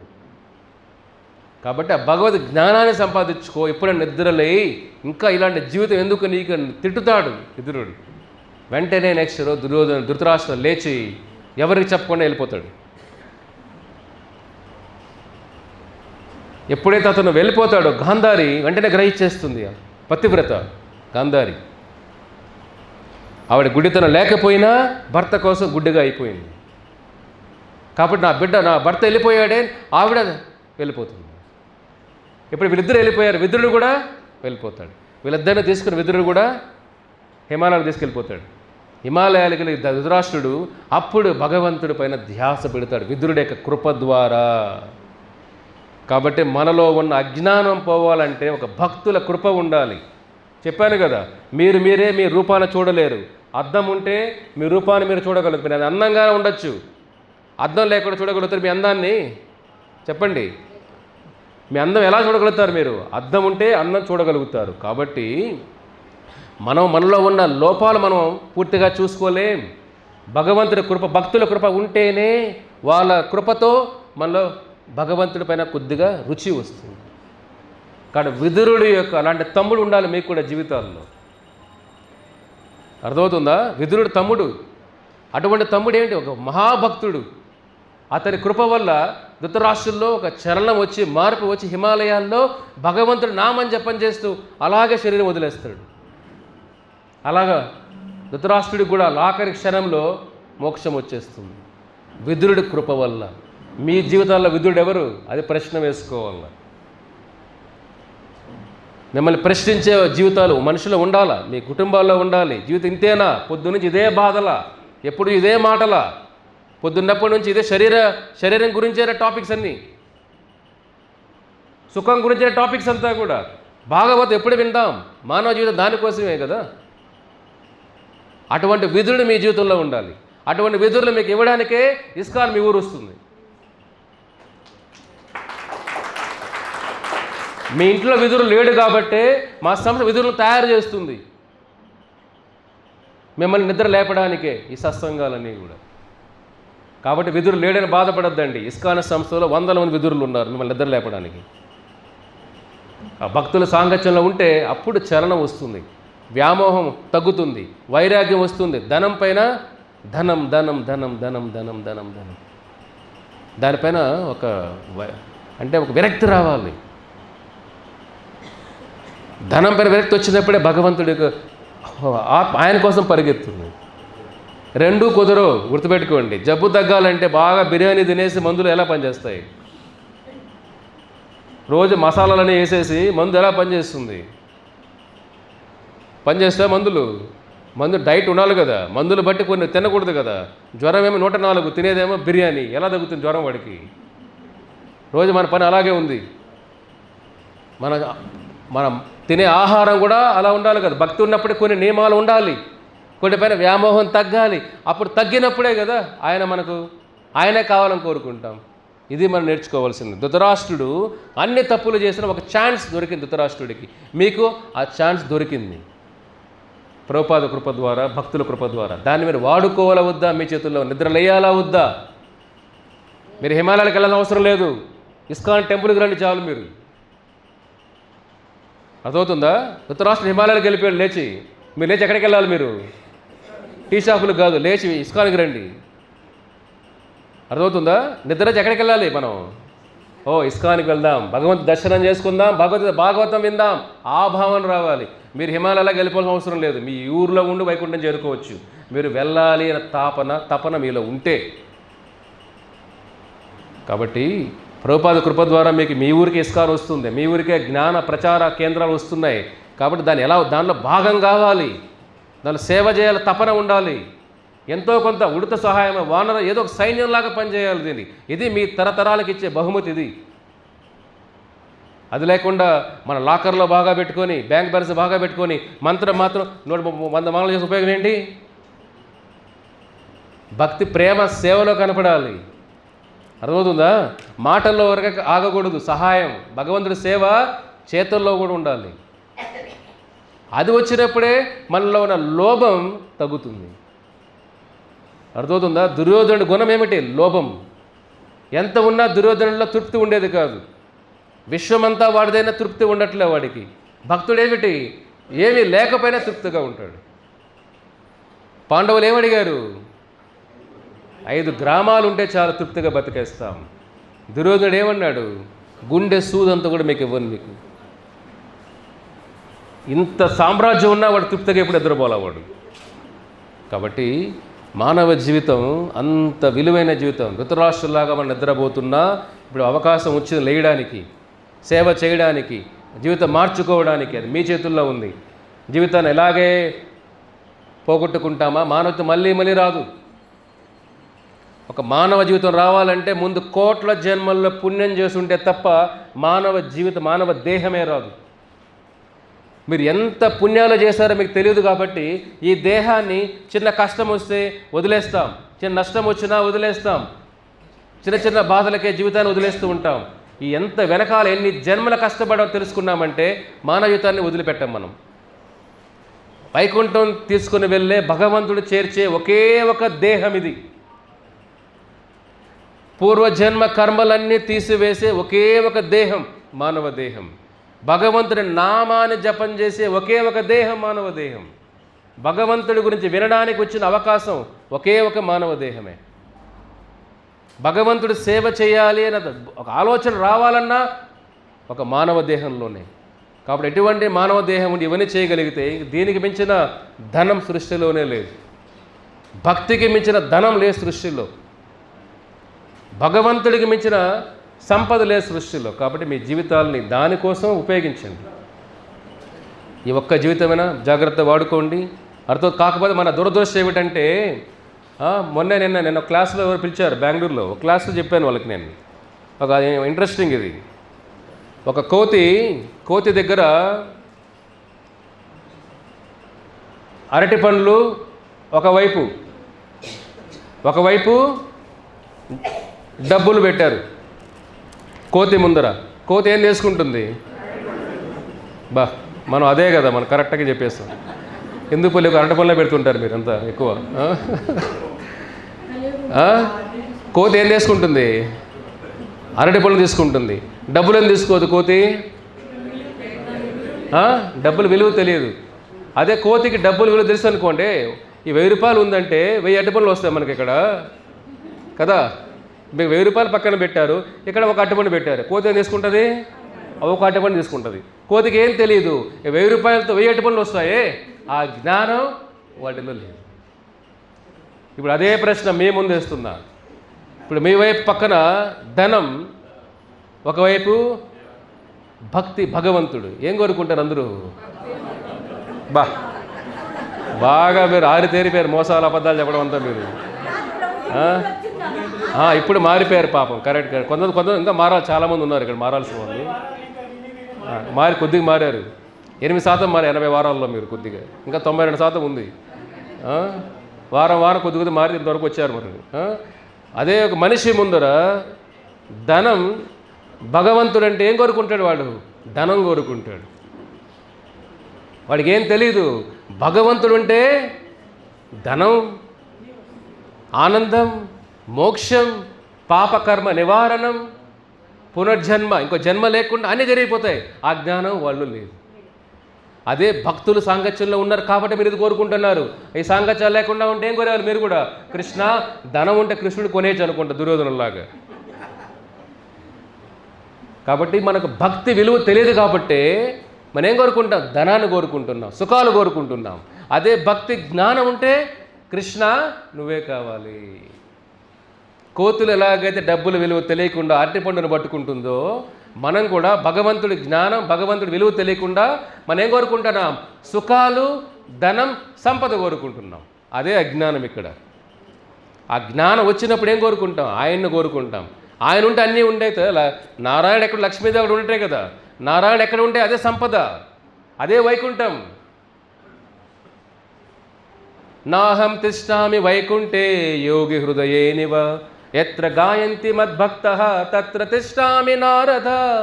నారద, నేను వైకుంఠంలో ఉండనయ్యా, లక్ష్మీదేవితో ఉండనయ్యా, యోగి హృదయంలో ఉండనయ్యా, ఎక్కడ నా భక్తుడు నా జపం చేస్తూ ఉంటాడో తిష్ట, అక్కడే కూర్చునేస్తానయ్యా, తిష్ట వేసి కూర్చునేస్తానయ్యా. అది భగవంతుని బంధించే విధానం. కాబట్టి ఆ జ్ఞానం వచ్చినప్పుడు మనకు ఆయనకు తిష్ట వేసేస్తే మీ ఇల్లు వైకుంఠం అయిపోదా? మీ హృదయం వైకుంఠం అయిపోదా? మీ జీవితం వైకుంఠం అయిపోదా? కాబట్టి ఏం కోరాలి, ఏం అడగాలి, భగవంతుడు ఆ జ్ఞానం అంత ఈజీగా రాదు. బహునాం జన్మ నామంతే జ్ఞానవాన్మా ప్రపద్యతే వాసుదేవ సర్వం ఇతి సా మహాత్మసు దుర్లభ. కృష్ణుడు అంటాడు, బహునాం జన్మనామంతే, కొన్ని కోట్ల జన్మల తర్వాత ఆ బుద్ధి పుడుతుంది వాడికి. ఆ బుద్ధి, ఆ జ్ఞానం, జ్ఞానవాన్, ఈ జ్ఞానం వస్తుంది. ఏం కోరాలి భగవంతుణ్ణి, ఈ జ్ఞానం ఎలా వచ్చింది? భక్తుల ద్వారా వచ్చింది ఈ జ్ఞానం. అప్పుడేం కోరుకుంటాం? వాసుదేవ సర్వమితి. సర్వం ఏమిటి? వాసుదేవుడే. అదే కృష్ణార్పణం అంటే ఊరికి లాస్ట్లో కృష్ణ పడడం కాదు, జీవితాంతం కృష్ణార్పణం అవ్వాలి. వాసుదేవ సర్వమితి, అంతా వాసుదేవుడే. అటువంటి వాడు కృష్ణుడు ఏమంటాడు? మహాత్మ. భగవంతు దృష్టిలో వాళ్ళు మహాత్ములు. దుర్లభ అంటే వెరీ రేర్, అంటే అరుదుగా దొరికేవాళ్ళు అని. అవునా కదా?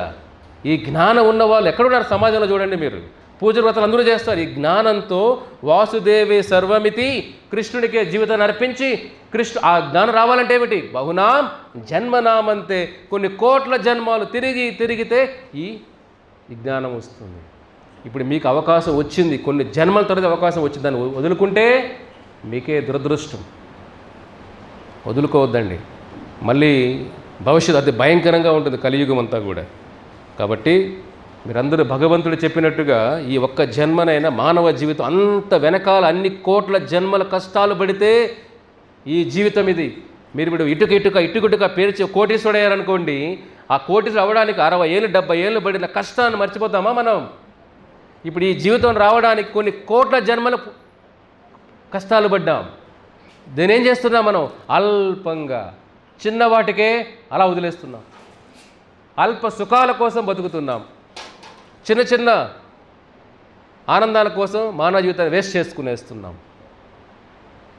చూడండి, అంత కష్టాలు భగవద్గీత నేర్పిస్తుంది మనకు. మన గతాన్ని గుర్తు చేస్తుంది. అరే, నువ్వు బహునాం ఇన్ని కోట్ల జన్మల కష్టాలు పడితే ఇక్కడికి వచ్చావు నువ్వు. ఆ జ్ఞాపకం ఉంటే తప్పులు చేస్తారు ఎవరైనా? ఇప్పుడు బాగా కష్టపడి పైకి వచ్చిన వాడు డబ్బుల్ని వేస్ట్ చేయడు ఎప్పుడు. అవునా కదా? మీ అందరికీ బాగా తెలిసి ఉండొచ్చు కూడా.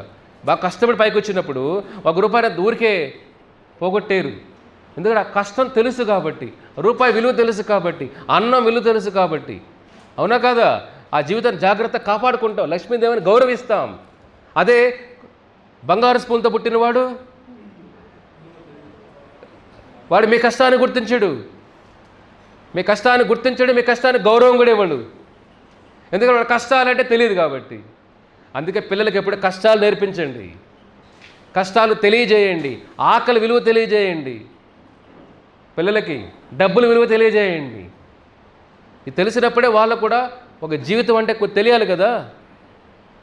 కాబట్టి గారాబం చేయడం కాదు, కష్టాలు నేర్పించండి పిల్లలకి.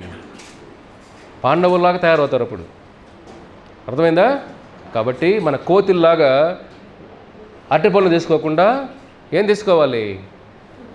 ఈ పక్క హిమాలయాలో అంత బంగారు ఉన్నా ఈ పక్క కృష్ణుడు ఏం కోరుకోవాలి? సర్వలోక మహేశ్వర, అన్ని లోకాలకి మహేశ్వరుడు ఆయనే. హిమాలయాలు ఏమిటి? లక్ష్మీదేవి ఆయన పాద సేవ చేస్తూ ఉంటుంది. అవునా కదా? కాబట్టి భగవంతుని కోరుకోండి. అది ఈ జ్ఞానం వచ్చినప్పుడే జ్ఞానవాన్, ఆ జ్ఞానం రావాలి. అది కొన్ని కోట్ల జనం వచ్చిన ఆ జ్ఞానం, అది మీకు అది అవకాశం ఉంది, వేస్ట్ చేసుకోవద్దండి. సో అటువంటి జీవితాన్ని భగవంతుడు మనకి ఇచ్చినప్పుడు దాన్ని జాగ్రత్త కాపాడుకోవాలి. జాగ్రత్తగా మనం ఒక విలువైన వస్తువు మీకు ఎవరిని ఇచ్చారనుకోండి, దీన్ని విలువ కట్టలేని వస్తువు అన్నాడు అనుకోండి, 1000 కోట్లు అన్నాడు, మీరు ఎలా చూసుకుంటారు ఆ వస్తువుని? రాత్రి నిద్రపోరు మీరు. అవునా కదా? దిండి కింద అదే, బాత్రూముల్లో అదే, బట్టల్లో అదే, కిచెన్లో అదే, ఎక్కడెక్కడైనా ఎక్కడ పోయినా అదే తీసుకెళ్తారు. ఎందుకు? విలువైన వస్తువురా బాబు, మళ్ళీ మనం కొనలేమని.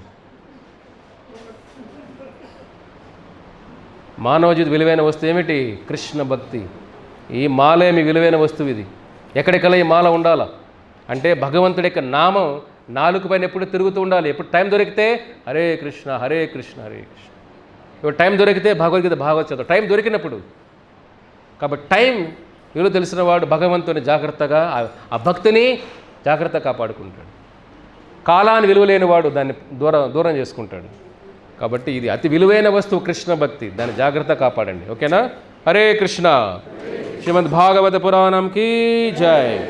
హరే కృష్ణ మహామంత్రం కీ జై. సెకండ్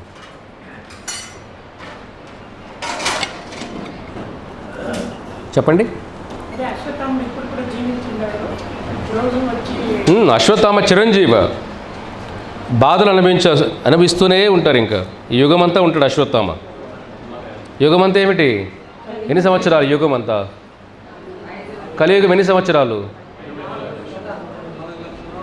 4,27,000 4,27,000 సంవత్సరాలు కలియుగం. ఇప్పుడు ఎంత అయింది? 5,000. ఇంకా ఎంత ఉంది? అశ్వత్థామ అన్ని రోజులు ఉంటాడు, అన్ని రోజులు జైల్లో ఉంటాడు. అంతే కదా, జైల్లో ఆయుష్ ఉన్నంత మాత్రం సరిపోతుందా మన జీవితం? అది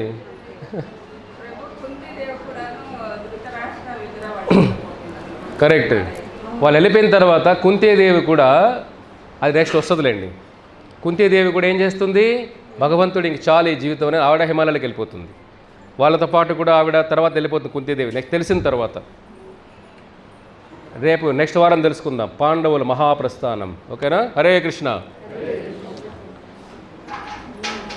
అందరూ మొదలు పెడదాం. చెప్పాను కదా, ఇంత గంట విన్నారు మీరు. ఆ సారం ఏమిటి? గంట విన్నారు కదా, సారం ఏమిటి? ఈ గీత సారం, భాగవసారం ఏమిటి? ఒక ఆడవారికి మంగళసూత్రం ఎంత పవిత్రమో అర్థమైందా? ప్రతి జీవుడికి హరే కృష్ణ మహామంత్ర సూత్రం అంత పవిత్రం. అర్థమవుతుందా? కానీ జాగ్రత్తగా మీతో పట్టుకోవాలి దీన్ని. మీరు భగవంతుడికి భక్తుడికి మధ్య సంబంధం ఇదే. కాబట్టి ప్రతిరోజు ఒక మాలన జపం చేయండి. జపం చేయని వాళ్ళు మొదలు పెట్టండి. కలియుగ ధర్మం ఏమిటి?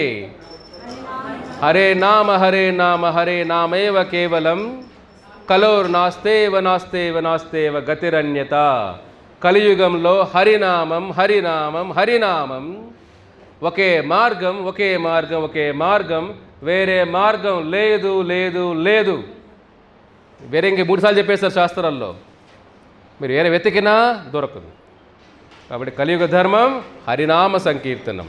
కాబట్టి ఇది మనకు భగవద్గీత భాగవత సారమే హరినామం. ఒక్క మాలన జపం చేయండి. చేయని వాళ్ళు, చేసేవాళ్ళు డబుల్ చేయండి. వ్యాపారంలో 10 రూపాయలు 100 రూపాయలు లాభం వస్తే మనం ఇన్వెస్ట్మెంట్ చేయమా? చేస్తారా లేదా? మొన్న ఒక అతను కనపడ్డాడు ఒక 2 మంత్స్ ముందు. పాపం తెలియకుండా సిల్వర్లో ఇన్వెస్ట్ చేశారు ఆయన. 2 కోట్లు ఏదో వరకు కోట పెట్టేశారు ఆయన. బాగా డబుల్ అయిపోయింది, డబ్బులు కూడా ఇన్వెస్ట్ పెరిగిపోయి. కానీ టైం బాగాలేక 1 కోటి 3 కోట్లు వచ్చింది లాభం ఆయనకి. ఇంక అమ్మేద్దాం అనుకున్నాడు. ఆ రోజే 2 కోట్లు లాభం చాలనుకున్నాడు. కానీ ఏదో మీటింగ్ వెళ్ళాడు. ఆ మీటింగ్లో సెల్ ఫోన్లు పనిచేయట్లేదు. అమ్మకానికి పెట్టాడు. వచ్చే లోపల సిల్వర్ తగ్గిపోయింది అంతా. 2 కోట్ల నష్టం వచ్చిందండి. అర్థమవుతుంది? అంటే మనం ఎంతో ప్లాన్లు చేస్తాం. ఈ కర్మని ఎవరు తప్పించలేము. మీకు రావాల్సిన నష్టం, రావాల్సిన ధనం 1 గ్రాము మీకు ఊరికే పోదు, గ్రాము ఊరికే మీ దగ్గర నిలబడదు. అంటే చాలామంది ఇన్వెస్ట్ చేస్తారు కదా, 1, 2, 1, 3 లాభ బిజినెస్ వ్యాపారం తెలిసిన వాళ్ళు. ఈ 10 నిమిషాలు మీరు ఇన్వెస్ట్ చేశారంటే ప్రతిరోజు మీ జీవితాలే మారిపోతాయి. ఒక మాల అంటే 10 నిమిషాలు సమయం అంతే. దాంతో మొదలు పెట్టండి. ఎక్కడో మొదలు పెట్టండి.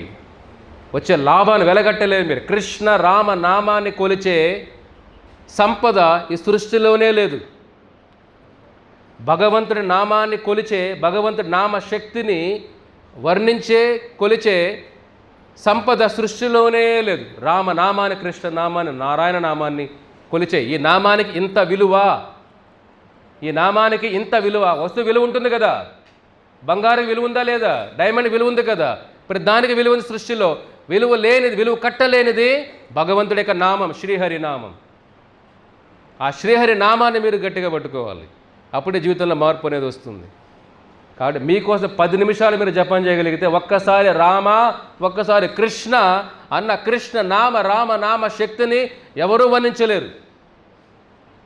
బ్రహ్మదేవుడే చెప్తాడు, రామనామ కృష్ణనామాన్ని వర్ణించలేను, ఎంత విలువైన నేను చెప్పలేను అంటాడు. కృష్ణుడే చెప్పలేడు ఆయన నామశక్తి ఏమిటని. కాబట్టి అంత శక్తి ఈ నామంలో ఉంది. ఇది శాస్త్రాల సారం. ఇది మీకు ఏదైనా డౌట్లు రావచ్చు మాత్రాన శాస్త్రాలు అంతా మీకు వడబోత పెట్టి చెప్పారు ప్రభుపాదుల వారు. కాబట్టి మీకు అది ఈజీగా అనిపిస్తుంటుంది. అదే మిమ్మల్ని వెతికి జన్మలు తీసి వెతుకుతుంటే అప్పుడు మీకు అనిపిస్తుంది ఎంత కష్టమో అది. ఎవరో కష్టపడి మీకు ఇచ్చేసారనుకోండి, విలువ తెలియదు కదా. ఇప్పుడు ఇంట్లో వస్తువు పోయిందనుకోండి, వెతికి కూడా తెలుస్తుంది అంత బాధో అది. వెతికి మీకు చేతిలో పెట్టాడు అనుకోండి, అబ్బా ఈజీగా వచ్చేసింది. అలా వచ్చింది మీకు ఈ మంత్రం. అందుకు ఒకసారి దాని విలువ సరిగా ఇవ్వం మనం.